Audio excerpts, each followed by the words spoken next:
எல்லாரும் சென்னைங்களே ஊருக்குள்ளே வந்து பாருங்கள் எவ்வளோ குப்பை வீடு முன்னாடிலாம் இருக்குது. அவங்க எவ்வளோ பாதிக்கப்பட்டு எவ்வளோ நோயில் ஆகுறாங்க தெரியுமா? அங்கே பாருங்கள், நம்ம பசுங்கிற மாடை இங்கே கிடக்குது பாருங்கள். நம்ம கிராமத்தில் கோமாதா பசு அப்படின்னு சொல்லி வளர்க்குறதெல்லாம் இங்கே ரோட்டில் சும்மா கிடக்கு. தென்காசி விருதுநகர் அந்த சைட்லாம் வந்து பாருங்கள் எவ்வளோ பசுமையாக இருக்குன்னு. இங்கே பாருங்கள் சென்னைக்கு இங்கே ஐடி கம்பெனி எல்லாமே சென்னையில் தான் இருக்குது. இது கிராமத்தில் இருக்க பசுமை இங்கே இருக்கா?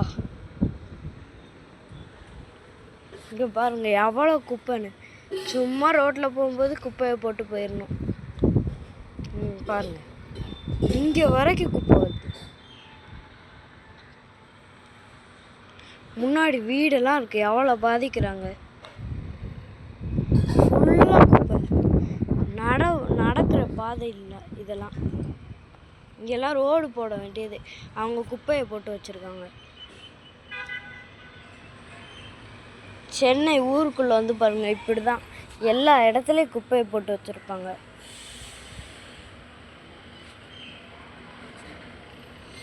முன்னாடி வீடு இருக்குது, எல்லாமே இருக்குது.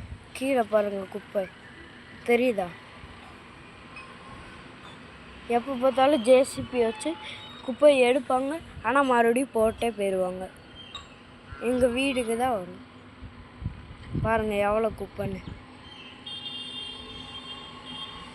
இங்கே பாருங்கள் வண்டி போகிற இடத்துக்கிட்ட இவ்வளோ குப்பையை போட்டு வச்சுருக்காங்க. அப்போ என்ன ஆகும்? மக்களுக்கு பாதிப்பு. அங்கே பாருங்கள் இந்த மாதிரி உயிரினங்கள் பசுக்கள் அங்கே பாருங்கள் எப்படி அந்த இதை தான் சாப்பிட்டுக்கிட்டு இருக்குது. இப்படி இறந்து போய் நம்ம நாட்டுக்கு இது இல்லாமல் போகுது.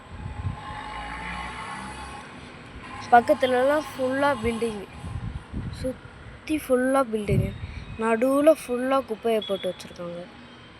தமிழ்நாடோட இது எப்படி இருக்குது பார்த்தீங்களா?